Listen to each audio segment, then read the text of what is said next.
Hi, it's Aura, and I'm the host of Collective Mind. I almost forgot for a second how I start videos and live streams. Um, and I haven't played Raft in forever. I was originally playing it with Onyx, and then I kind of got bored of it, and then I just started watching, rewatching people play it, and I wanted to try it again. So I completely forgot how to play, and I'm starting a new world, and I'm doing it by myself, and I have no idea how this is gonna go. And it stopped playing the game music. I'm hoping that it's just because I was on the loading screen for too long, and not that I'm having technical difficulties with the audio, because that would suck.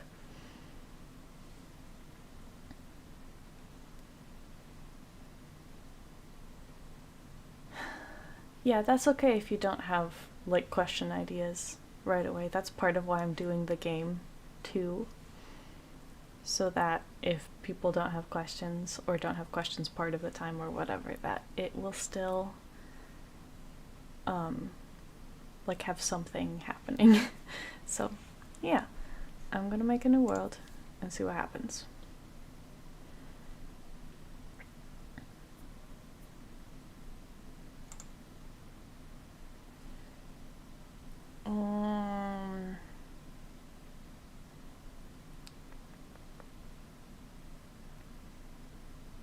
You hear waves?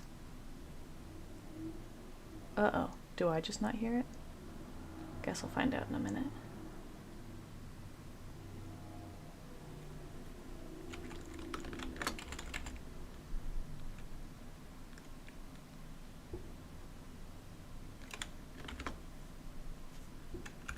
Apparently I can't do a question mark.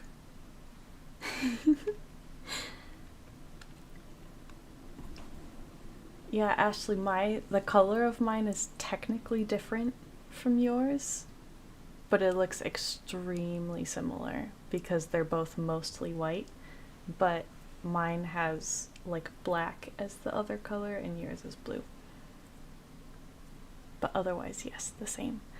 Will this actually show what I type? Yeah, okay, so I'm gonna go here for a sec. Type the password where you can't see.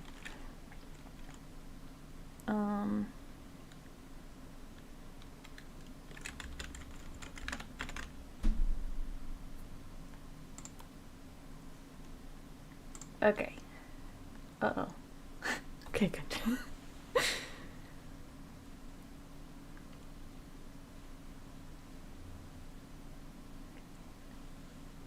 I know, the basic stuff about the game. I'm worried that I will have forgotten important controls. So, we'll see. I'm not in game somehow. There we go. Cool. I remember the absolute most basic mechanic of the game. That's good.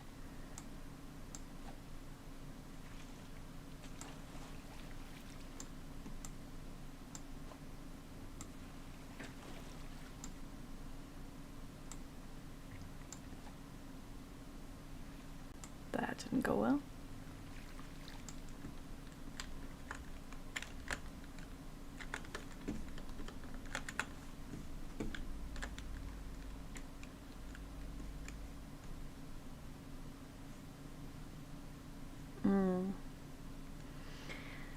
Yeah, I ended up learning through people talking and stuff.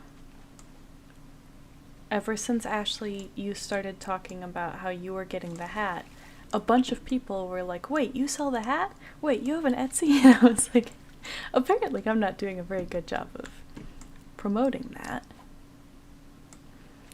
So, for anybody who didn't know, we have an Etsy shop and we do a bunch of custom stuff. And that's not gonna work. Uh-oh. There's a shark. And one of the custom things that didn't work. One of the custom things that we do is the hat that I'm wearing right now. So there's different color options and also different sizes and stuff like that, obviously. And it's a ridiculously soft, like, faux fur hat. So yeah.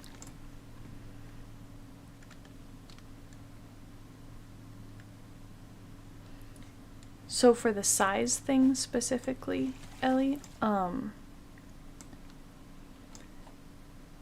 we make it custom, so you get to pick the size, but you could also specifically, like, you could measure your head and send me measurements if that made you feel better.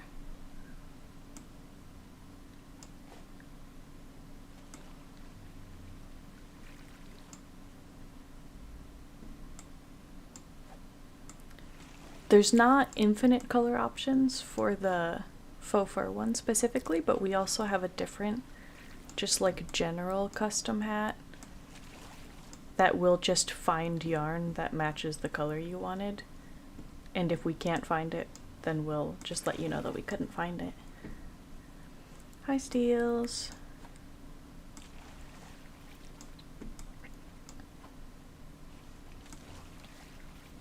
Okay. How do I... That's how I do that. Okay. Building hammer I can make. Awesome.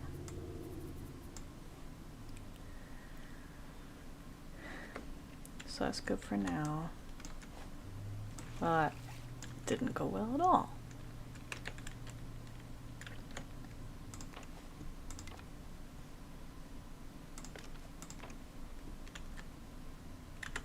Okay, I need more plastic. Barrel's perfect. Thank you, barrel.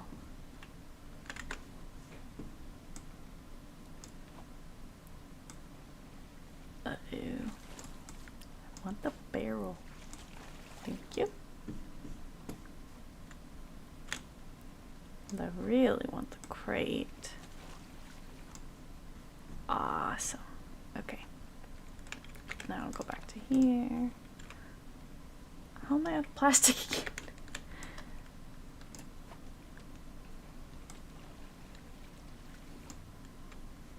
That's some plastic.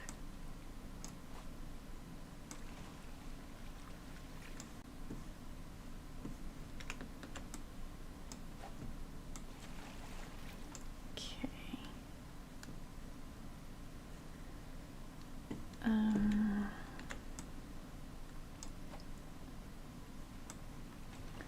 Okay. I have to start thinking about food and water very soon. Because of that.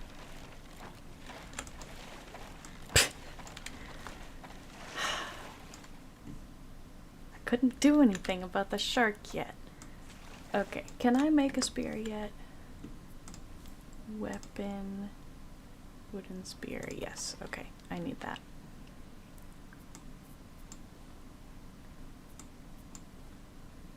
Okay.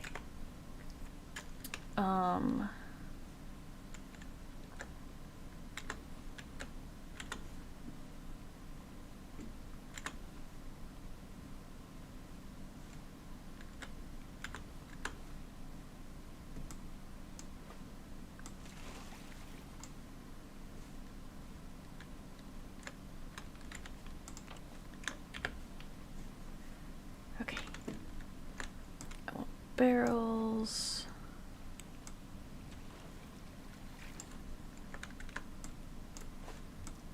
Uh-oh.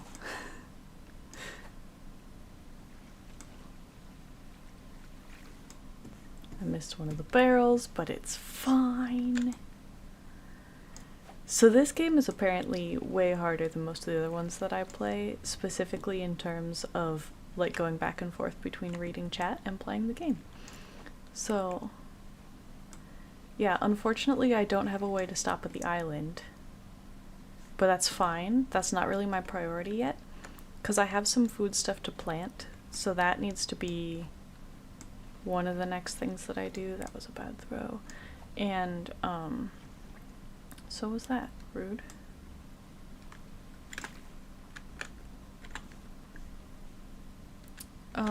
And and water, like food and water, are like the first things I need to think about. Stupid shark just hangs out right next to me.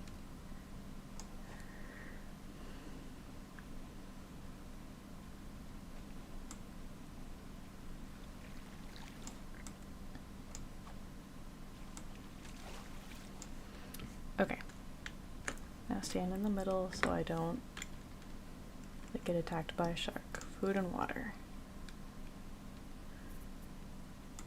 Crop plots.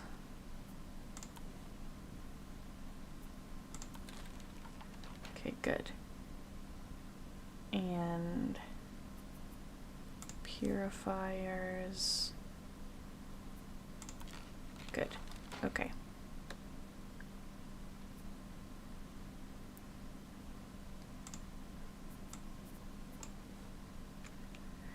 Okay.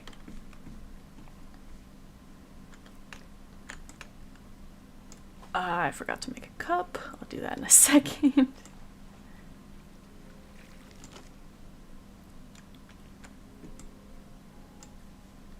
My hook is gone. Crap. Tools probably, hook, craft.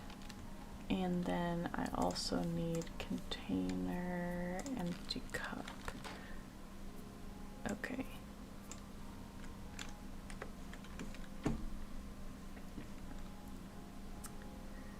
I need so much more plastic. Oh gosh.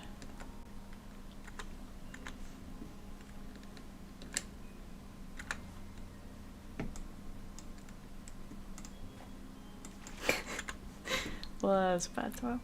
Okay.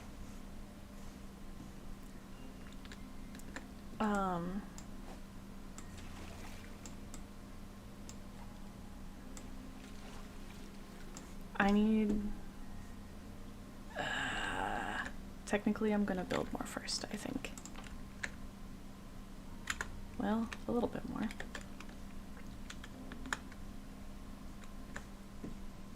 That makes me feel slightly better, at least. So I'm gonna put this here, and this here. Place the plank.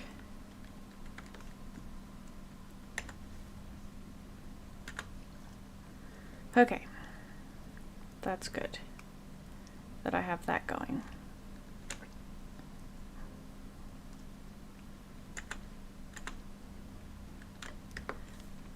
And then I need this.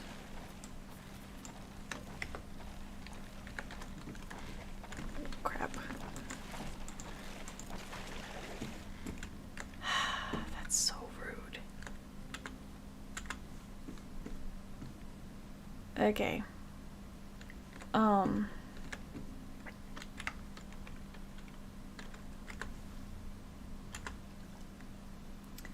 Why did I do that before planting that? That's just not smart of me. But it's fine. I need that crate, please. I missed it. Okay, well, it's probably fine.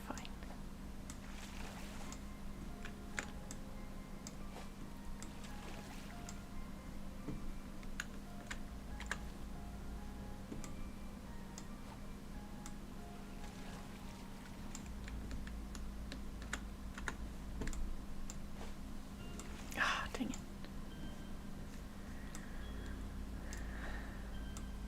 That was a horrible throw. I blame lag. Okay. It's getting dark. That makes it scarier.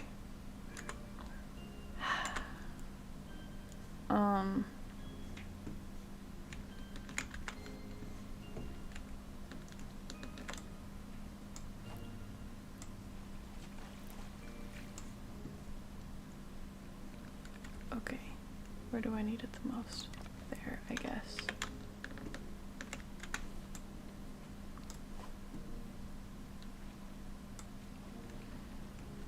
Oh, good. That helps a lot.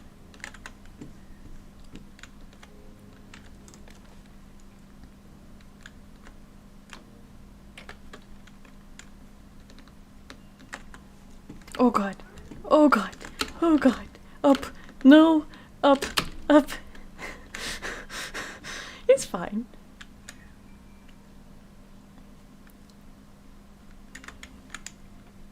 I need to prioritize that and then get that going again. I need to put this up here.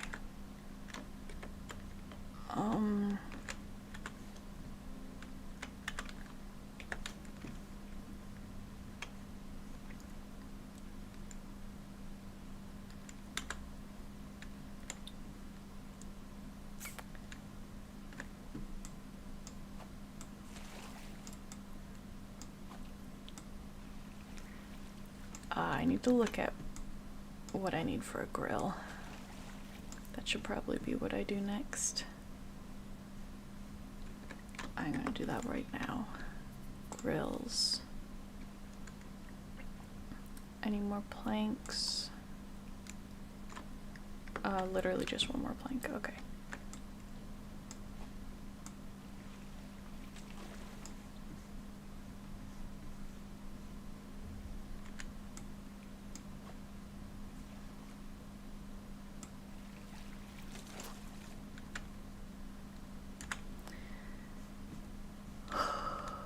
Okay.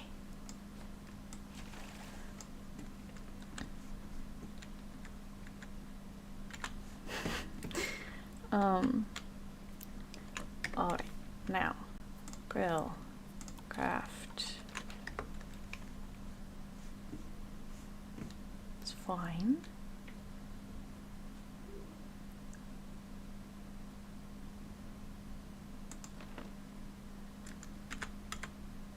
That was the only plank I had.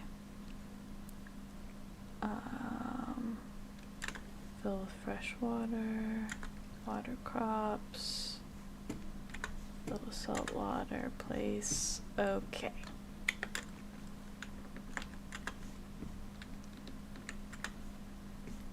I need to probably do nets somewhat soon too, because I need to be continuing to gather resources even when I'm not like actively doing it, if that makes sense. Okay.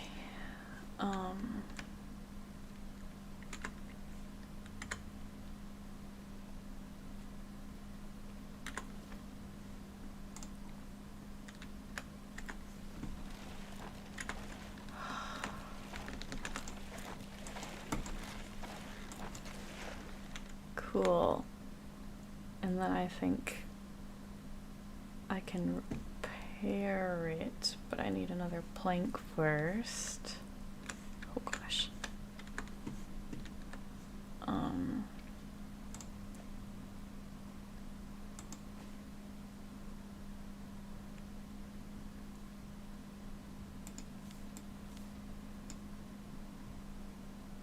Wait. How do I fix it?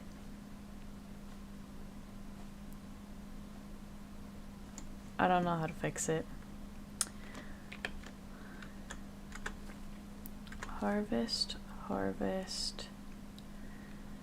I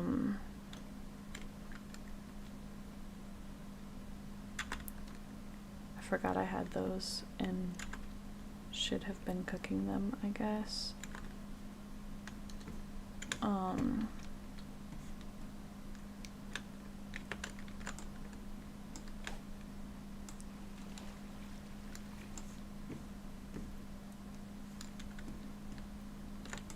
But better not just immediately starve. That'd be really sad.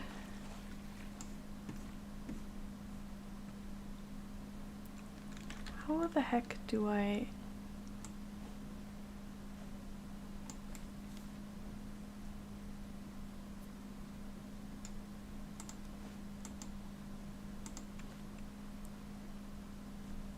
Oh, middle mouse button.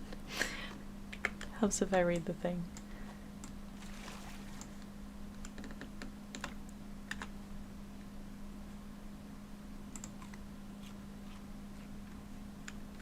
Cool.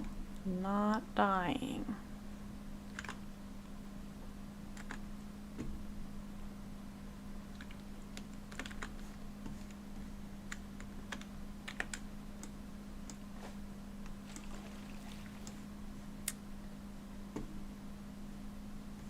It's another island.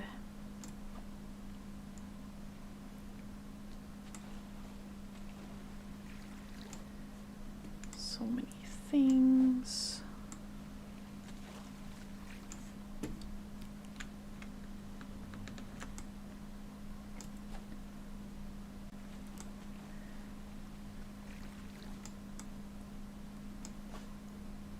Can I reach that?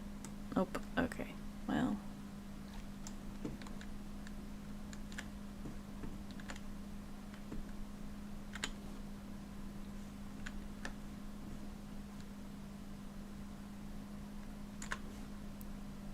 Awesome.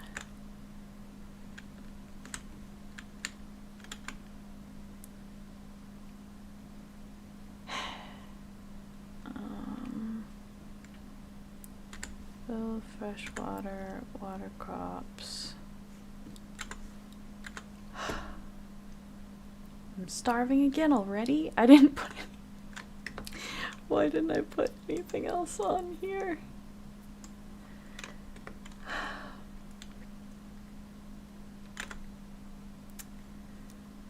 I did not at all think that through.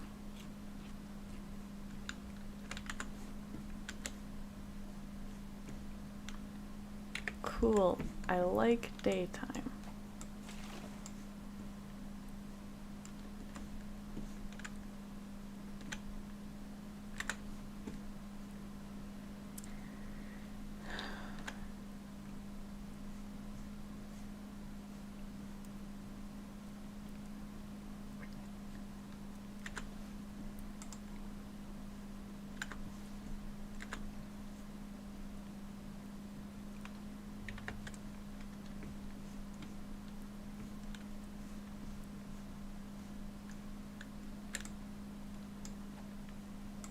Oops.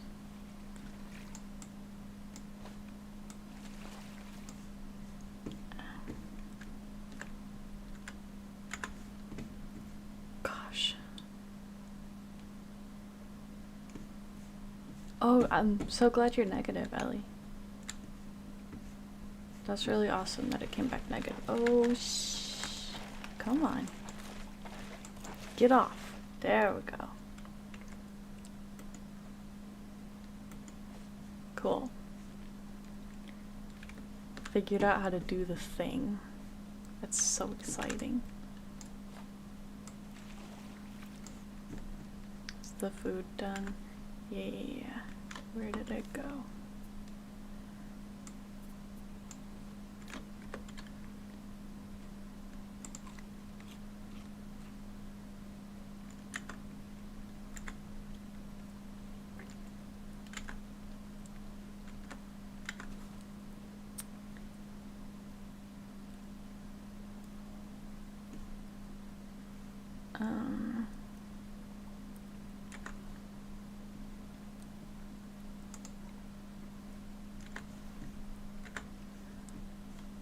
Okay.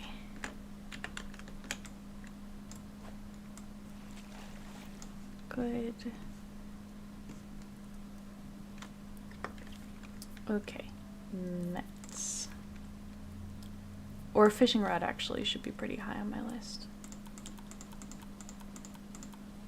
Awesome. I thought I heard the shark, but maybe I'm wrong.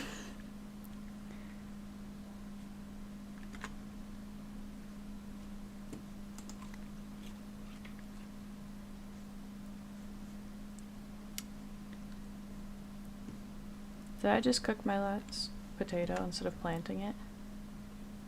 Maybe that one's a potato. I don't know.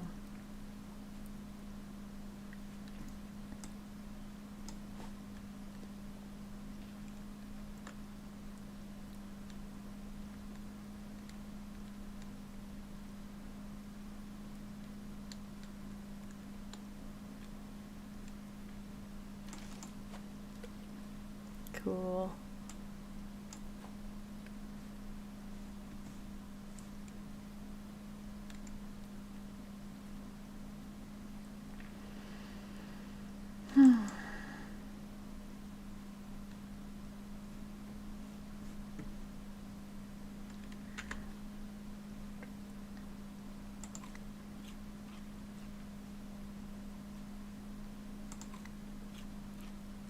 No, I meant to place it. Oops. Whatever. Any barrels? No. Okay.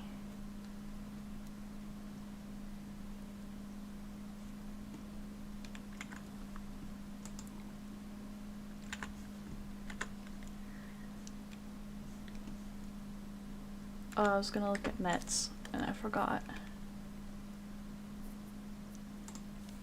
So here.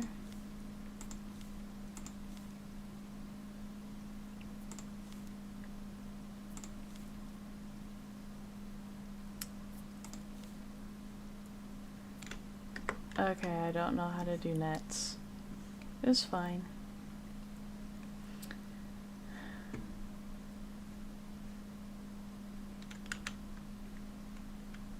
Place plank. Harvest. Harvest. That one can't be harvested yet. Okay.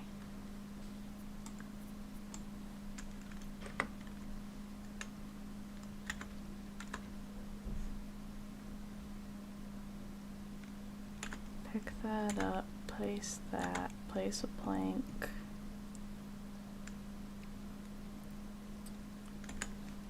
Fill.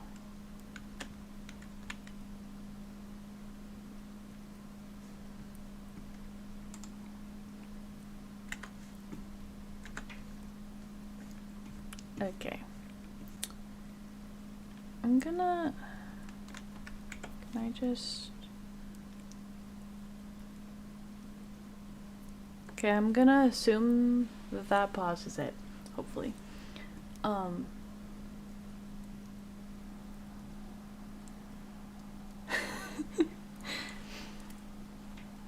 Okay.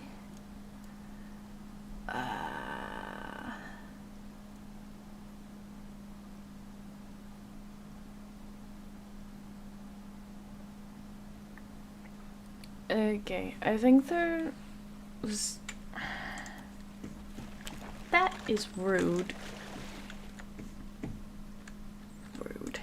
I think somebody said something earlier that I like half read and wanted to go back up and read, and now it's gone and I can't see it.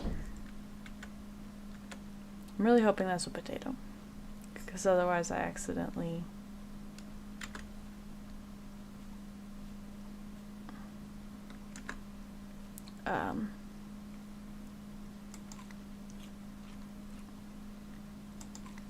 Otherwise I accidentally ate all my potatoes and that would make me sad. But I would just have to get more.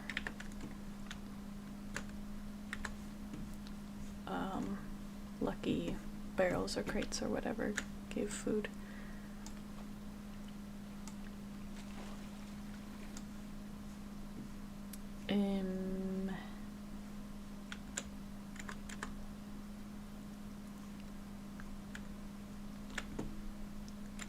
Harvest a potato, yeah.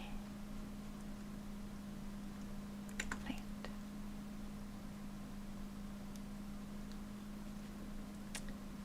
Fill.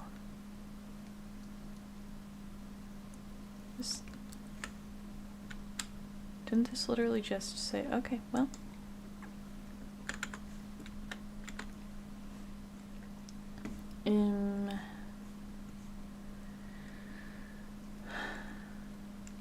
Oh yeah, that is what it was, Ellie.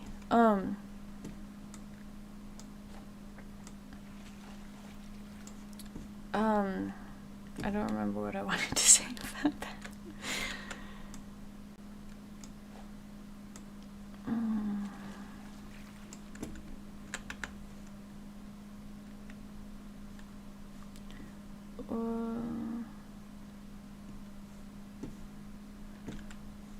I did just see your joke, Ashley. It was not that. That's what I saw when I was looking for the thing.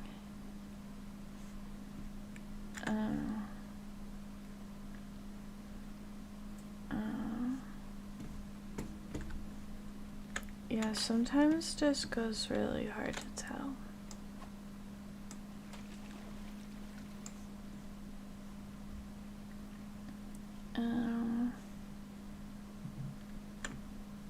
I didn't put another foot on. Paste.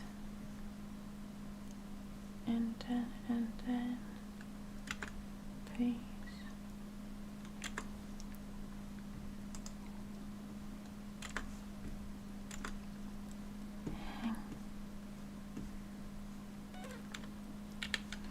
I'm doing it. Uh-oh. And then I mean to.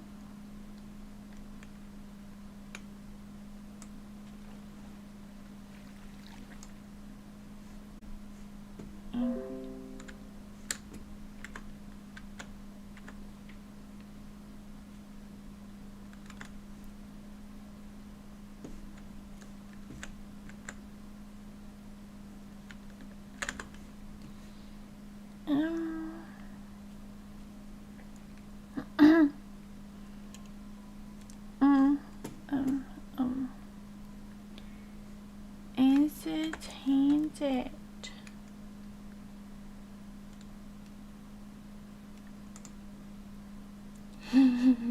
This one. There.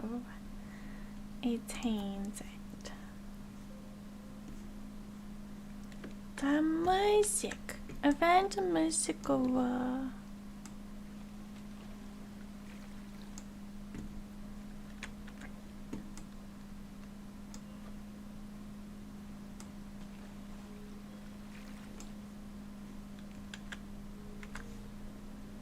So I make a burger?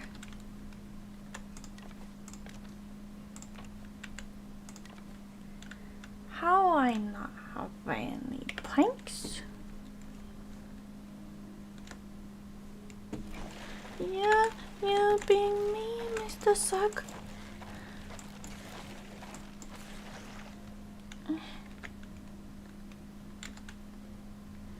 I can't fix it.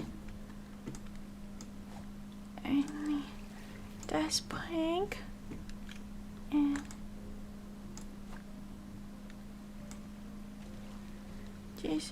this barrel. Not give me any plank. Plank. Okay. Now I fix it. I fix it.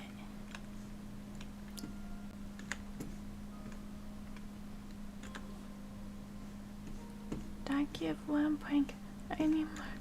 Oh no. Please. Oh.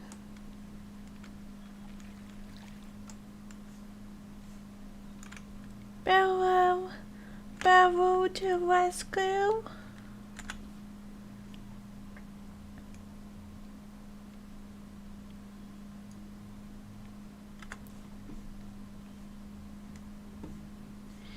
It's dark.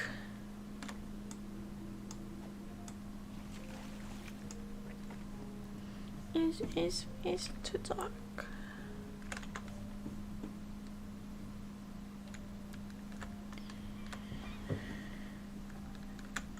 Can someone make it daytime?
scared to play this game.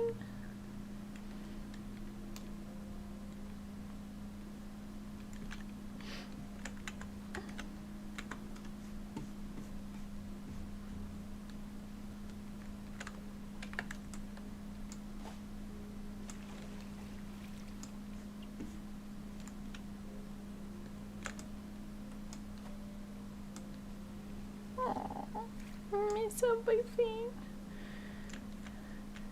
One night.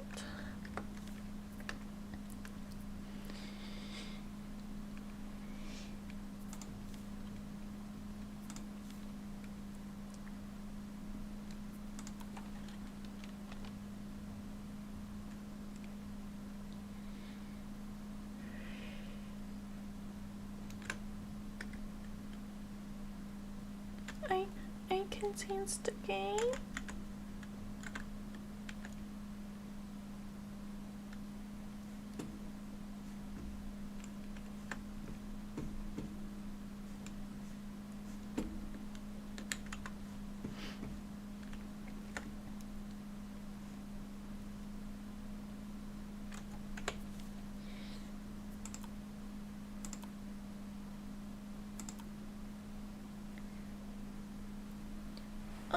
I know.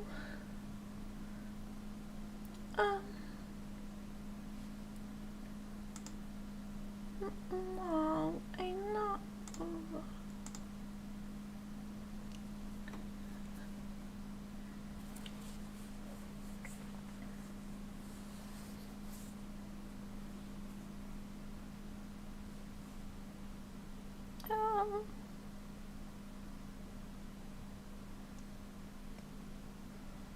I don't know what to do.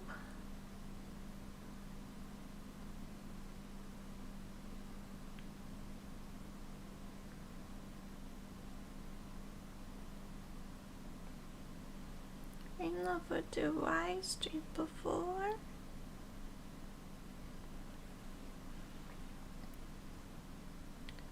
Okay, guys.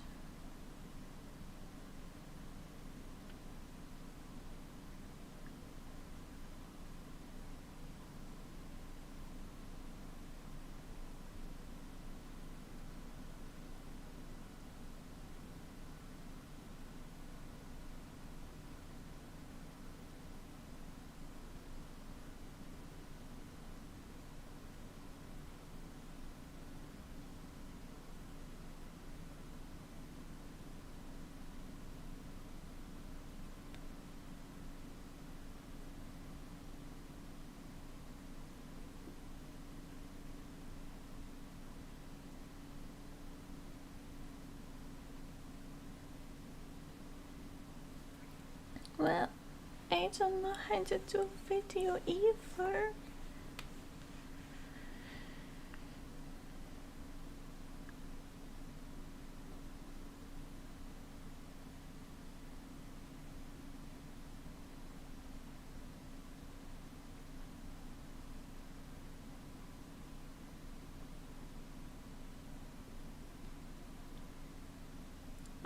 Okay, I pause.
change that.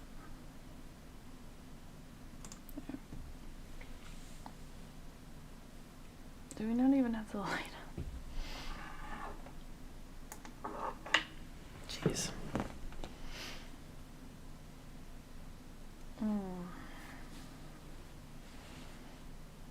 Hi.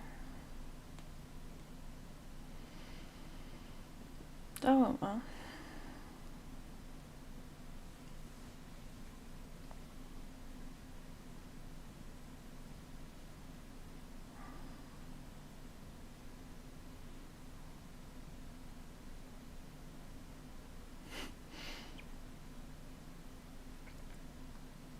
Yeah, this was the only other hat close by.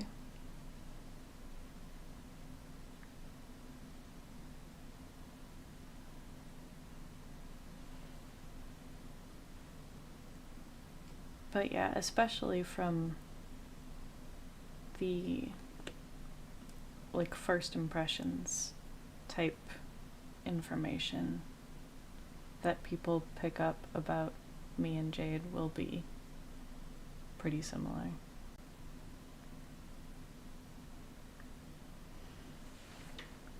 Yeah, we like this hat. It's a good one.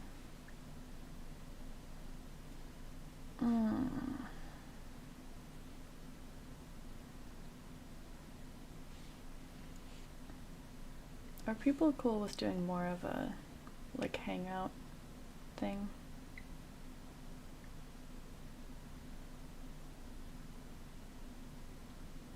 Oh yeah, I totally agree, Ashley. Live stream switches could be much more overwhelming than that. Oh, I completely missed that comment was from Chef. Hi. I'm gonna... Okay, how do I do this? Make sure to mute the computer audio and then put music on. Okay. So if I do this, bring it over here so I can see my station's already up.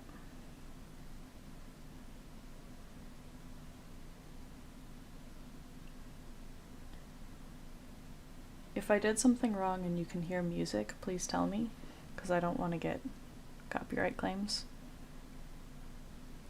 And my station has a bunch of triggering stuff in it too, so.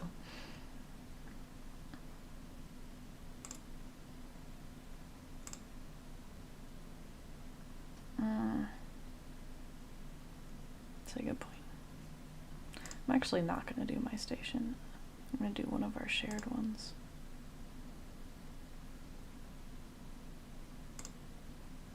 Slightly less dangerous.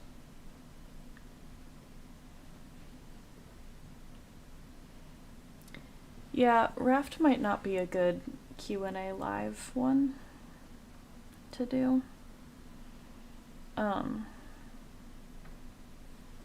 Because it does take a different level of focus, at least early game.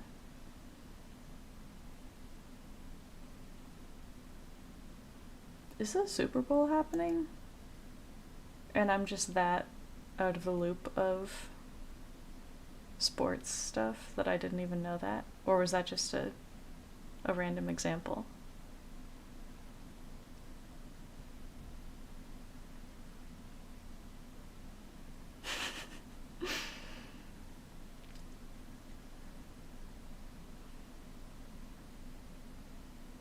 We don't care about sports generally, like, at all.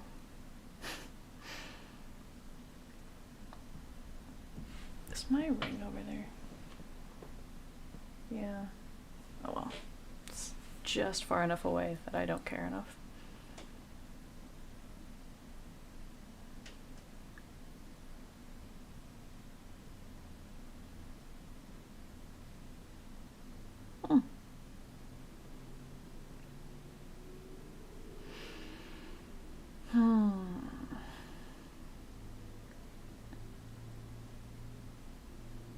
Yeah, okay, I'll grab my ring. I'll show you.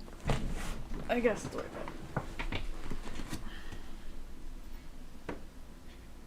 I'll grab all of them. Where's the... Not that one. There it is. That I could have grabbed. Oh well.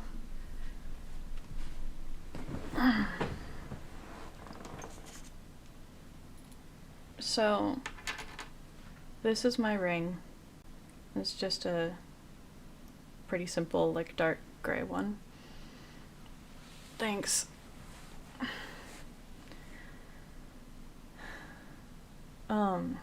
We like the like furry part of the robe. Aura and lots of the littles like it. So it's not a ring like for anything, it's just a ring for me to have. I just liked it, so. But I like to wear it when I'm out.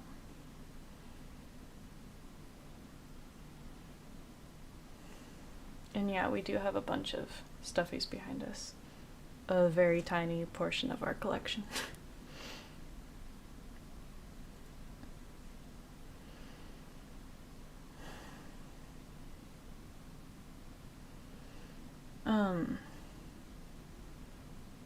I guess I could talk about music a little bit, like our different stations and stuff.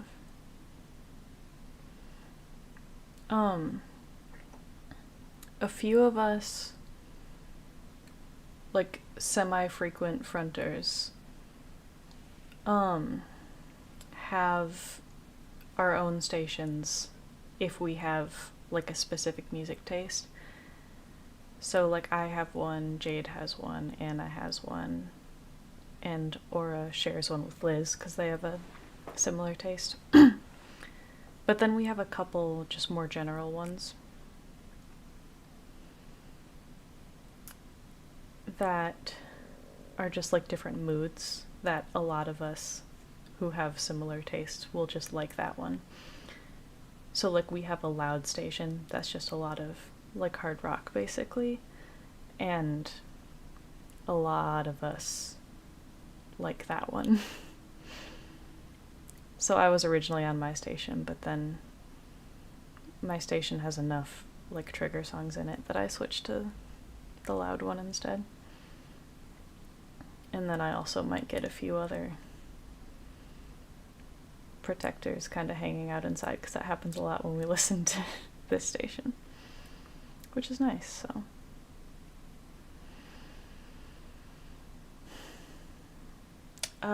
I did know that Onyx had at least narrowed down to like a couple ring options. I didn't know that she had settled on which one.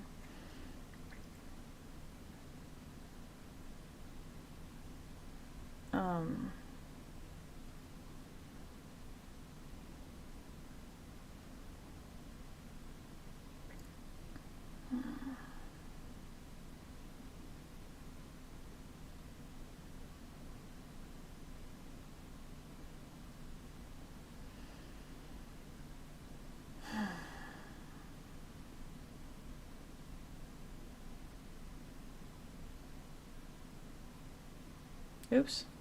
My rules still say that I'm primary gatekeeper. That's not quite right.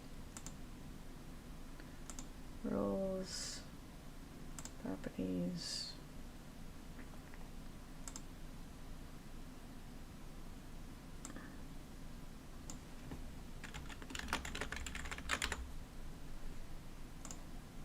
Cool. Fixed it.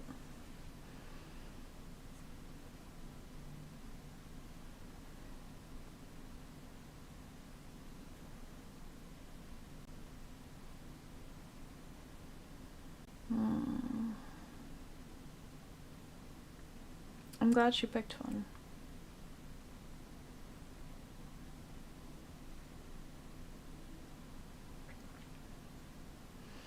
Yeah, that's one of the things that we're running into with music lately, is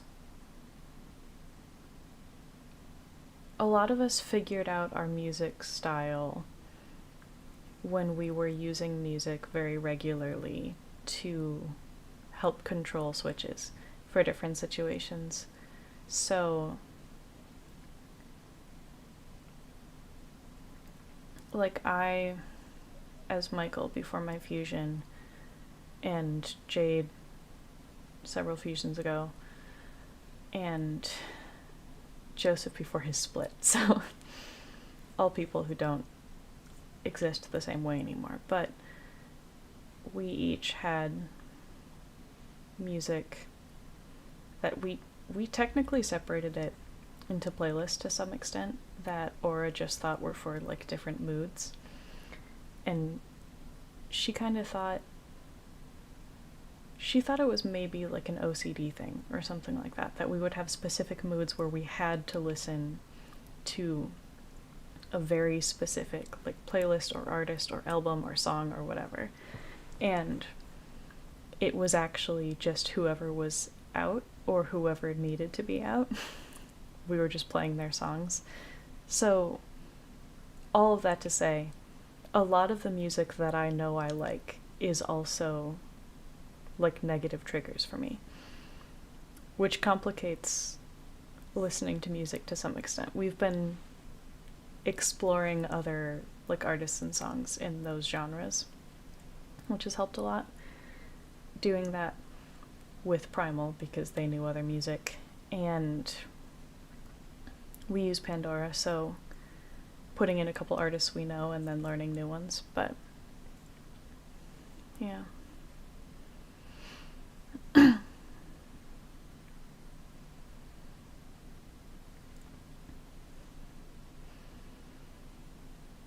Yeah, Aura knew that we had specific songs that she almost thought of as trigger songs that were guaranteed to put us in an extremely specific mood. And that's all she thought it was. And I'm sure that is a thing that can happen too, but that's not what was happening for us. It was triggering a specific altar and putting that altar in a specific mood because it was a negative trigger for them. In most cases, at least. Because those were the most reliable triggers for us. And because I believed strongly as Michael that we needed to be somewhat like desensitized to negative triggers, which I no longer believe and do not recommend attempting to do because it's very painful. But we used it a lot like for work and therapy and things like that to come on, brain. I don't want this song right now. Nope.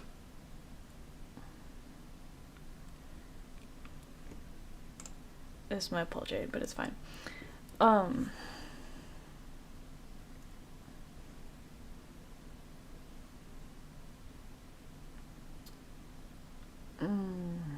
This is gonna pull Jade.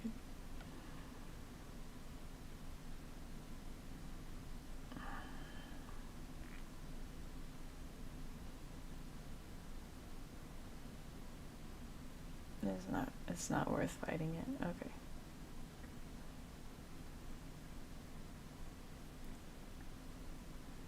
No.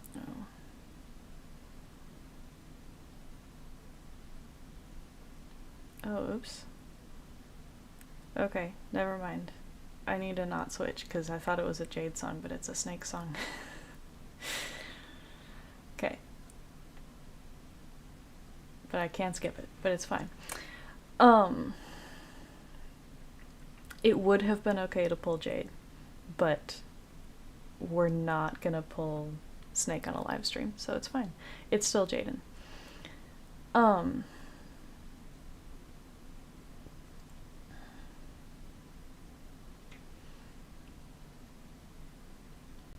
gonna be a little more blurry for a couple minutes, but I can hold the front, it'll be fine.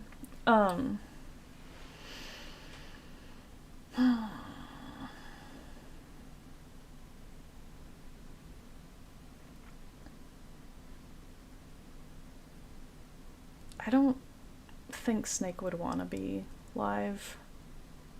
I certainly don't think she would want to be triggered live. So we're gonna not do that.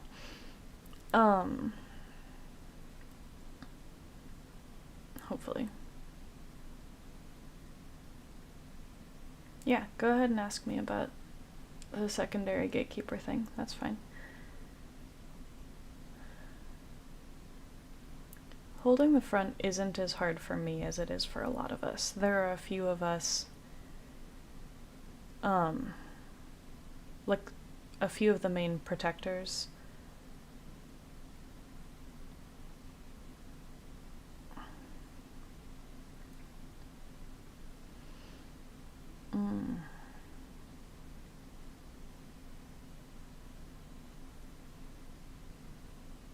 It'll be a lot easier to not switch if you don't talk directly to the person I'm trying to not switch with. So that would be very helpful if you could not do that. Several of our main protectors have an easier time holding the front than most other altars in our system, because we've had a lot of situations where we had to stay in the front. Even if something, like if we were in the middle of a trauma situation, is where it would usually come up. Oh good, that's a trigger song for me, that's perfect. If we were in the middle of a trauma situation and a major protector was already fronting who could handle the situation, if something happened to trigger a different altar, even if that other altar was technically like slightly better equipped to handle that situation than whoever was already out, if the protector already fronting could handle the situation, it was safer to not switch while the thing was happening. So Jade and I both can hold the front pretty easily under most circumstances. Several of us also have situations that are very situationally specific, but where we have a pretty absolute hold over the front. Very specific types of triggers, with very few exceptions once that comes up, until the thing is over, whatever it is. Alistair is another example of someone who can very easily hold the front under most situations, and under certain situations nobody could switch with him or force him to leave the front. At least that has historically been the case. We're not positive if that's still true with Jade, because Mama Bear used to be a tiny bit of an exception for that, and we haven't like tested the theory since that fusion, so we're not positive. But anyway, I think Ashley asked a question. That's a good question. So I'm gonna read it out loud for people like watching back later or whatever. How does it work to change from primary to secondary gatekeeper? Do you still have all the same admin privileges, so to speak? So the primary secondary backup is like the 3 levels that we use for different roles, and it's more so about responsibility than about access. So while I was interim primary gatekeeper, any gatekeeping related things were like overall my responsibility, and then I delegated things when possible. But then anybody that I delegated to, if they had issues or questions or whatever, they would be coming to me with those. So I do still have the same level of access. That wouldn't necessarily always be the case. It would depend why someone was no longer primary. But I don't get the final say on gatekeeping things anymore, and I'm supposed to have less responsibility in that area. But I am secondary gatekeeper in the sense that I don't have the final say anymore. But I'm not really in the sense that I have a lesser workload just because of the way things are working inside right now in our system. But that is supposed to be the case. So it's kind of like if your job description says you're going to be working 5 days a week unless it's an all hands on deck situation. It's like that, but it's like we've been in an all hands on deck situation for months. So that's basically the situation with that. And we're actually probably soon, maybe even this week, going to make a system update type video, partly talking about that whole gatekeeper situation and stuff. So we'll see.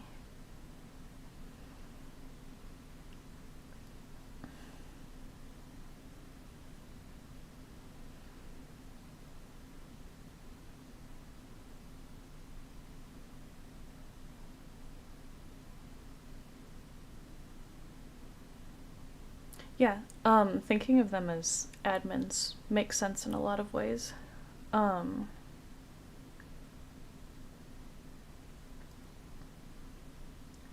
One of the reasons I'm still so involved in gatekeeping is because I have gatekeeper level awareness and communication. So I can travel to a lot of subsystems that a lot of alters don't have access to. I have very good long distance communication in our inner world.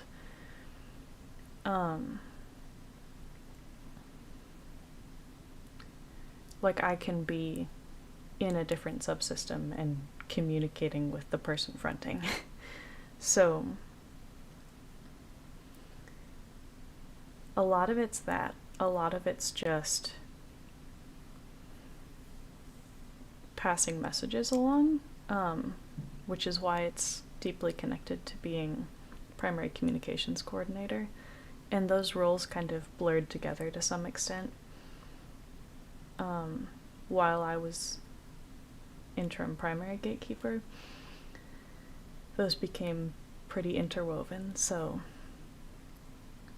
there's situations of people who last they knew I was the person they were supposed to contact for whatever thing, and even if that's changed now, I'm still the person they know to contact, so they contact me and then I have to pass the message along type thing.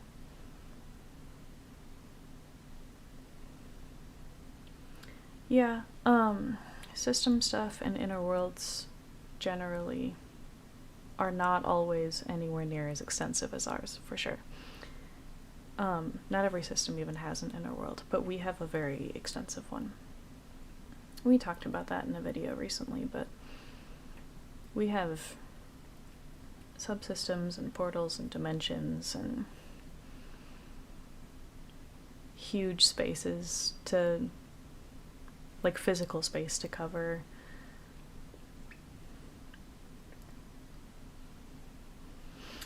Oh, that's a good question, Chef. Asking if these terms are generally accepted by a lot of systems or just the ones we use. Some of them are used by a lot of systems, but some of them are more specific to us. So we have heard a lot of systems use the term primary protector, for instance. So we just kind of took that idea and applied it to all of the major roles and added levels to it. Because we needed a way to distinguish between secondary and backup was one of the big ones. And there were some situations where we needed to decide who had the final say for something. And that didn't only involve protecting. And then we also separated protectors generally into external and internal protectors.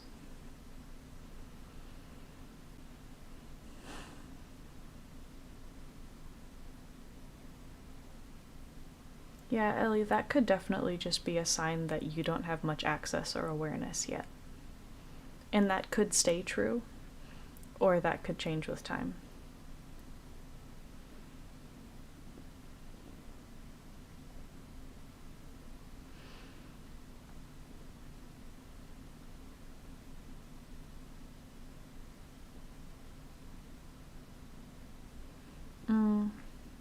I I never had much memory access. I was more involved in gatekeeping who was fronting under certain situations, and like the communication stuff that I was talking about, and gatekeeping, like physically gatekeeping access to areas of the inner world, like subsystems and stuff like that. So it was a lot more, you aren't allowed past this point type gatekeeping. And a lot of that's situational, like especially stuff with fronting.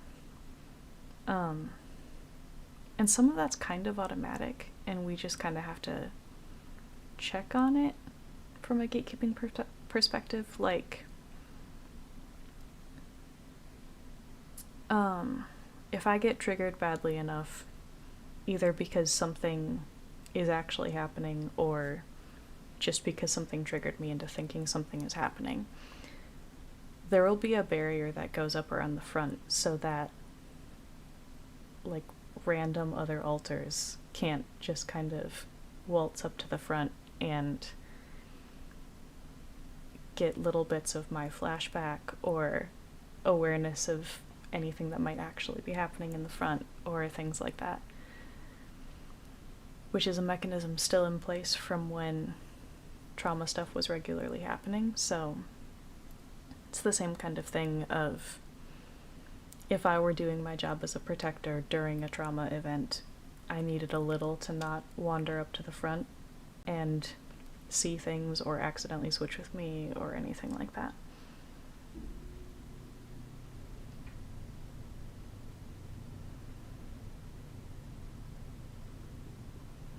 Yeah, exactly. We use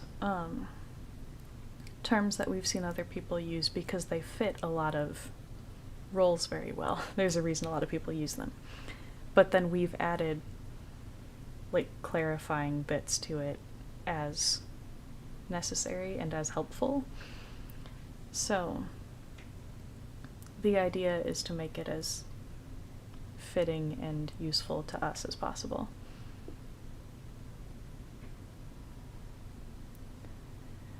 So, the actual primary gatekeepers now do way more of the memory stuff. Some of it is implicit for sure. Some of it is just automatic. You don't get to know that information, so you are not going to process it, and it's gonna like bounce off of your brain.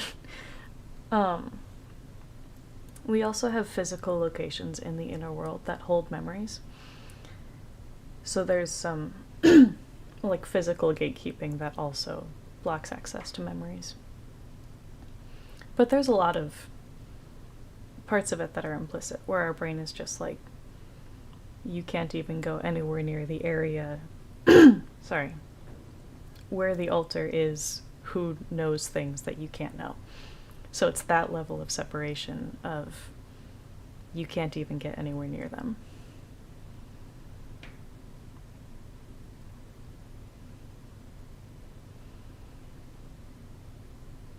Yeah, it is interesting, and it's, I mean, I can get a little bit into how complicated it is, because there's some stuff that we do have some direct control over that can still, like, functionally be automatic, because we have magic in our system, in our inner world, and we can use magic to set up things that then run automatically. So there's stuff that we like actively do that way. But there's also stuff where we don't know for sure if a gatekeeper 10 years ago set something up that way and it's just been running automatically ever since, or if our brain just did that naturally.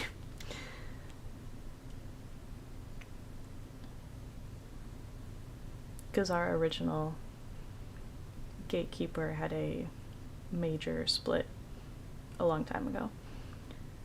And we don't know how much stuff they might have deliberately set up that long ago that's just still functioning that way.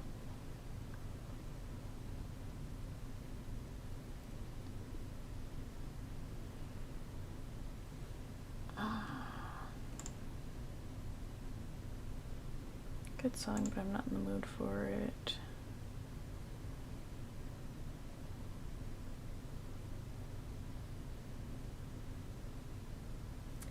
Yeah, there is a ton of misinformation out there about DID. And a big part of it is media, for sure, because media is constantly portraying it a very specific way that isn't correct.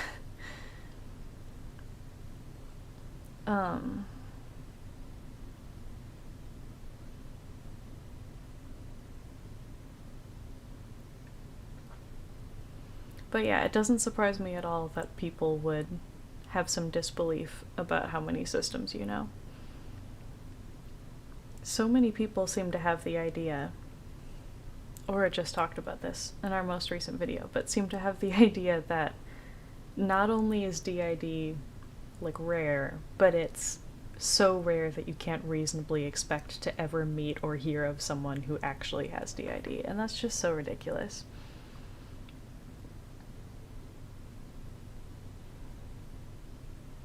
Because we've heard stories of doctors using that as a reason to not diagnose someone. Because it's like, you can't possibly have DID. It's so rare that I would definitely never meet someone who has DID. And that logic doesn't hold up at all. Because even if it were that rare, even if I were the only person on the face of the earth currently who had this disorder, if I walk into your office and describe the criteria of that disorder to you, it doesn't matter how rare it is. If I have it, I have it.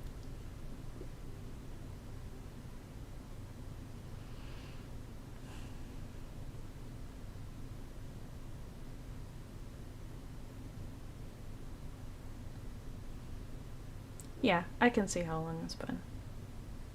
We're doing good.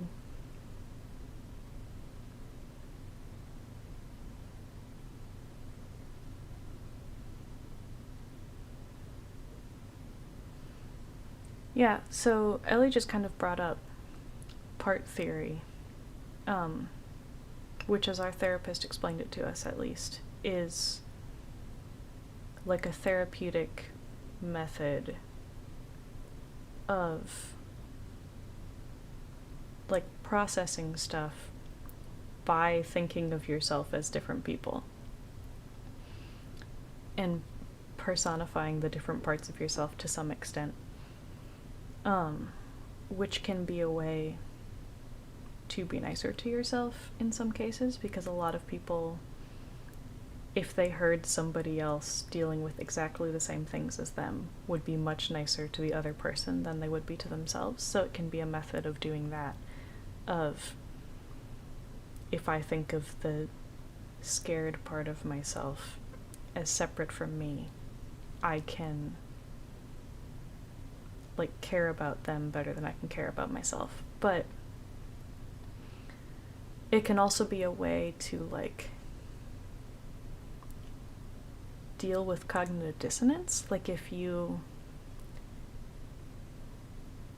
actions aren't lining up with your values, to like think of that as an argument between different sides of yourself. But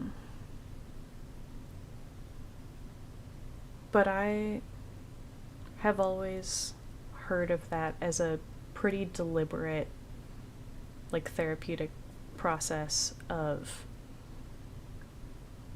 I'm going to, like, create and change and delete at any given moment these ideas of parts of myself depending on how useful they are to me. And our experience definitely isn't like that, but we did that with our therapist for a while before Aura or our therapist knew about DID, knew that we had it. And that was something that Aura wrote down in our bullet journal at the time when she suddenly started thinking, I have too many symptoms of this disorder, and started writing them down. She wrote down, I have full conversations with these different sides of myself, and I don't have any say over what they do or think or feel. And I can't decide to stop talking to one of them if it no longer becomes helpful. And I have like very strong thoughts and feelings about the type of person they are, and I can't change those and all of that. So that was a fun conversation.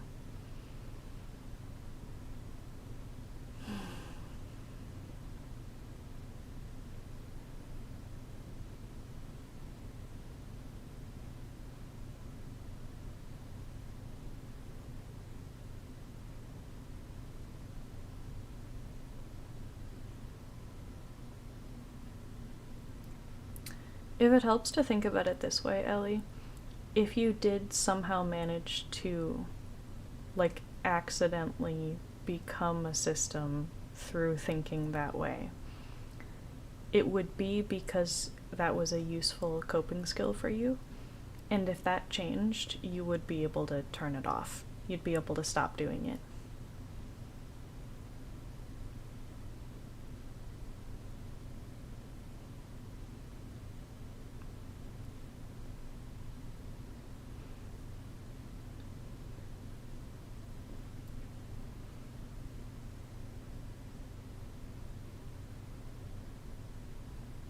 Oh yeah, I totally agree that having allies is huge.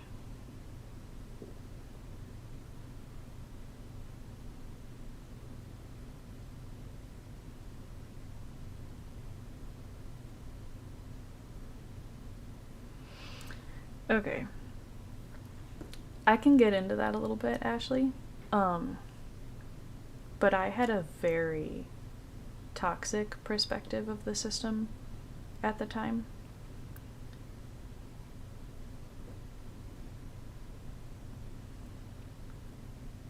But I can get into that. I won't, I'm not going to get into most of the specifics. But before my fusion, as Michael specifically, not as Natalie, Natalie had a totally different relationship with the system than Michael did, but I, as Michael, was functionally primary protector and functionally like a partial gatekeeper. And one of the major trauma holders. Oh yeah, that's a good point. I should read your question out loud.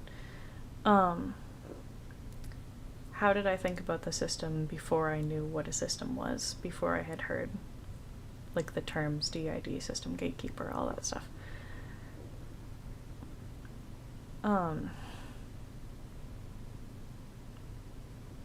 Because it's more complicated for alters like me who knew about system stuff without knowing those terms, without talking to anybody about it yet.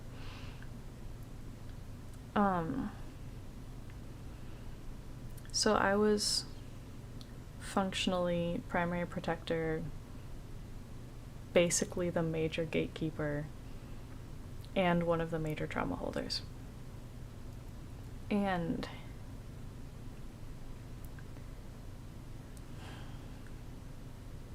I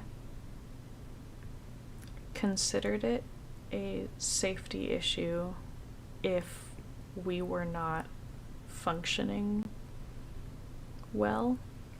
Like, I needed people around us to think we were okay, whether or not we were. And there was a lot of stuff built into that I'm not going to get into, but that was a huge part of my, like, somewhat self-declared purpose, basically, was nobody gets to know that anything happened. Nobody gets to know that anything is emotionally wrong, ever. And we need to be able to work and all of those things. Like, we need to be a functioning person. And that used to make more sense, but it didn't make sense anymore, and I didn't let go of that.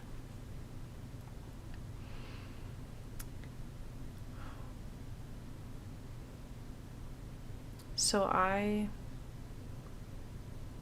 because I considered that to be a safety issue, I considered it to be more important than anything else. Just about anything else. Because safety was my primary concern, and still for the most part is. I don't think of that as a safety concern on the same level anymore, which is part of how I've been able to change this perspective. But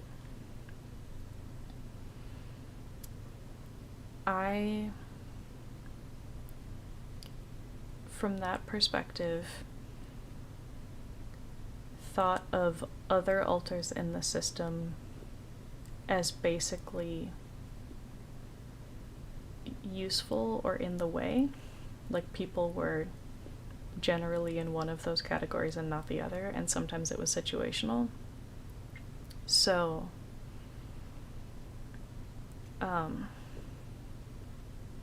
like, a couple major fellow protectors, for the most part, were usually useful, and just about everyone else wasn't, from my perspective. So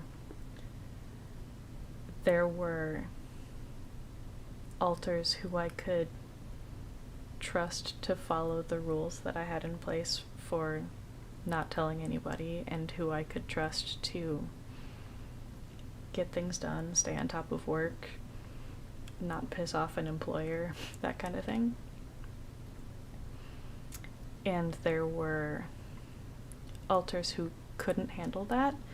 There were alters who didn't want to do that, or otherwise couldn't for whatever reason, or couldn't mask very well, that kind of thing. And I spent a lot of time and energy forcefully keeping the alters in that category from fronting whenever possible, especially around other people, especially while we're trying to, like, work and stuff like that. So it was very control focused. I was very, very controlling. And like, we refer to that era of our system as a dictatorship. I set rules that made perfect sense to me, that not everyone agreed with, but I had more power than them to some extent, because of the gatekeeper side of things, because of how well I could hold the front, that kind of thing. And I also had a bunch of persecutors who agreed with me, who would, like, back me up on stuff. So I have known that I wasn't the only person in our head since early childhood. Like Michael, technically even pre-Michael, but I can simplify this a little bit. Do I have that open? No, but I could. It'll be easier just to say it. We had like an original trauma holder who split very early into like the side that would become Jade and Jade's subsystem and the side that would become Michael. There were some splits before either of those names came into play, but that original split,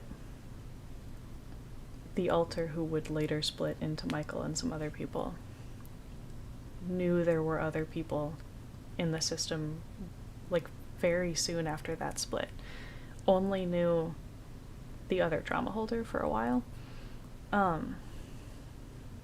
But the Michael side of that split had more access to the rest of the system earlier than the Jade side of that split. So, like, I knew about there being other people very, very, very, very early, and I also knew that when I was fronting, I was usually dealing with very stressful, painful things. And so I decided that must be the fault of the other people who get to take control sometimes and put me in all of these bad situations. So as soon as I had the level of control that I needed to do this, I basically took control over the system, and I decided who could front and when, and I didn't have as much control as I told myself I did, but I had more than I should have.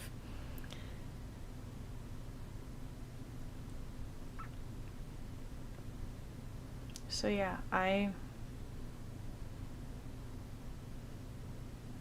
gave myself a lot of responsibility, and I gave myself a lot of control. And I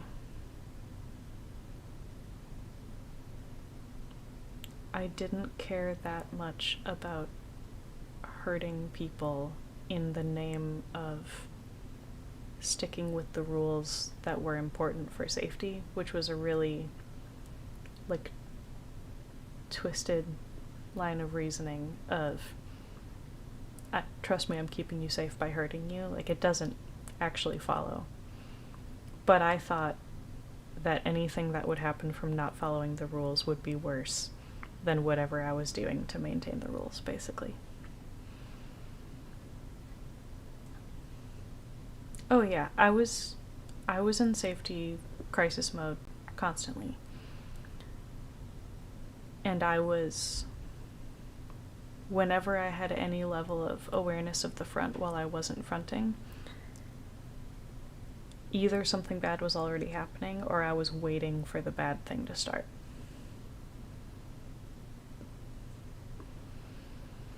Bye, Chef.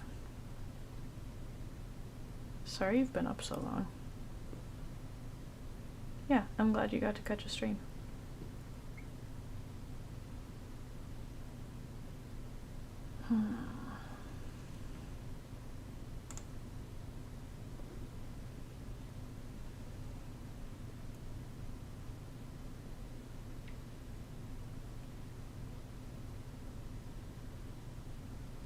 That's actually something that we recently learned about,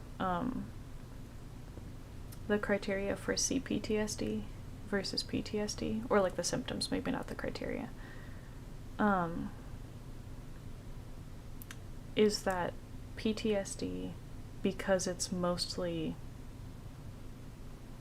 to be for one event or for one, like, fairly isolated, like, time of your life, that's not associated with most of the rest of your life, whereas CPTSD is from a bunch of stuff.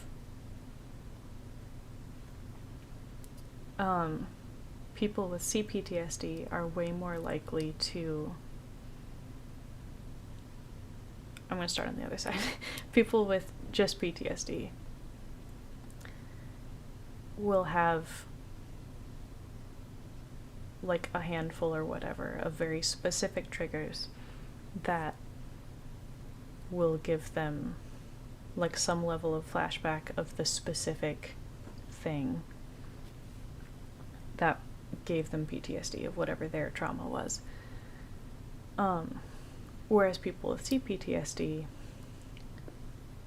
in most cases had such like a variety of trauma and for so long that, and very often so young, that their like overall understanding of what life is colored by that. So there will be a lot of situations where it's like, nothing about this is reminding me of a specific trauma event, but I'm still just waiting for the bad thing to happen. You know? Because that's like what life is to me. So things going well makes me paranoid for like how the bad thing is sneaking up on me, and I'm not gonna like know it's coming, basically. It's something I'm working on in therapy.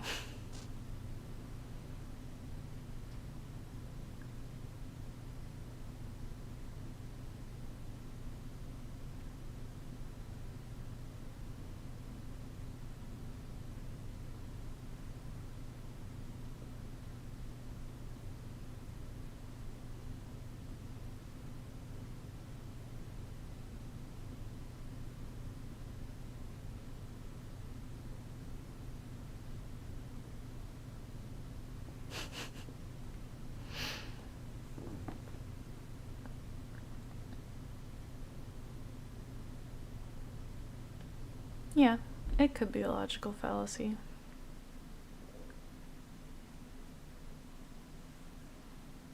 But there's also some extent of like, during the years where I was supposed to learn what life is, that is what life was to me. So, like in those formative years or whatever.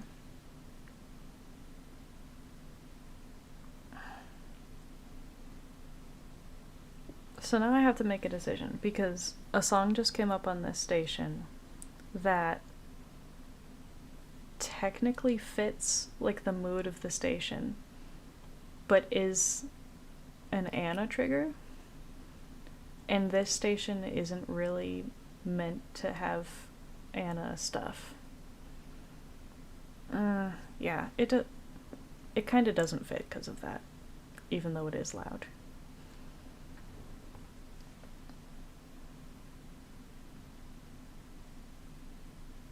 That is also true, that a lot of trauma mechanisms in the brain are logical fallacies to some extent.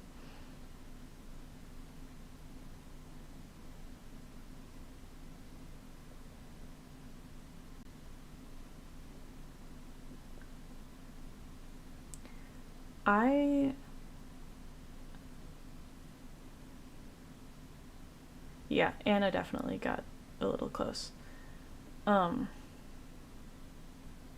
Doesn't surprise me at all that my voice shifted some. She acts pretty different than me.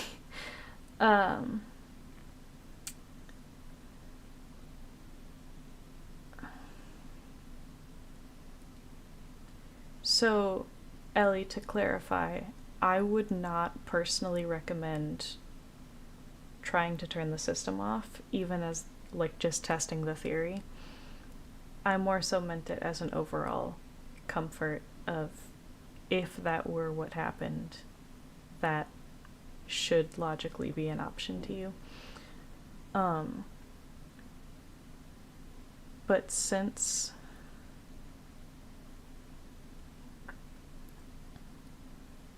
especially since your therapist thinks you probably have DID, and like there's enough evidence for that to be a serious possibility, the amount of harm that can do, I don't think is worth it. Because it's like, if you think of it from the perspective of one of the other alters who you're just kind of shunning to an extent, if you do that, like from their perspective, that would be, well, you clearly don't want me to be here and you don't care about me or what I want, and like, fine, I'll try to go away, or if you don't like me, then I don't like you, or like all of that stuff. Like, in our experience, it's a good way to make a persecutor, but it can also be a good way to have like unwanted, unhelpful like splits and dormancy and stuff like that. So I wouldn't personally recommend that.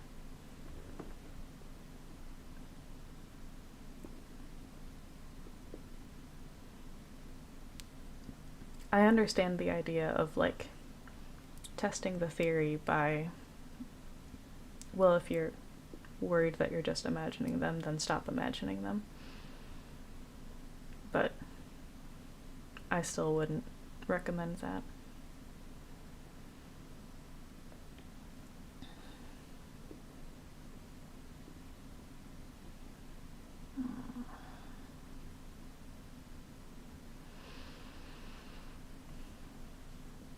I might be ready to be done for the live. Getting a little too blurry. Talked about some stuff that I'm glad I talked about, but still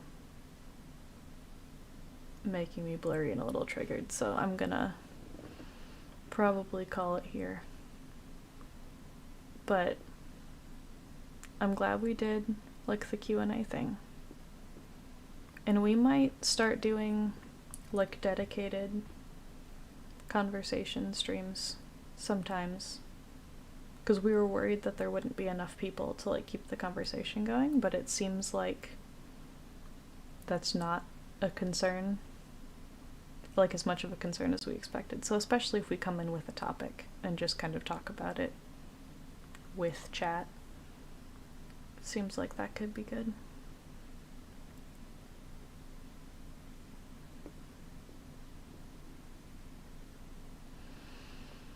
So thanks for hanging out, everybody.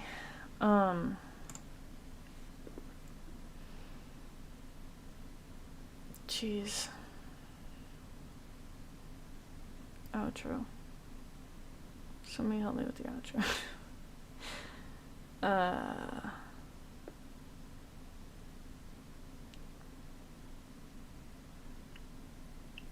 When this becomes an actual video, probably tomorrow at some point, there will be an end screen with videos and playlists and stuff to click. There's a like button and a subscribe button and description box links. All of you are on Discord, but there's the Etsy one down there too.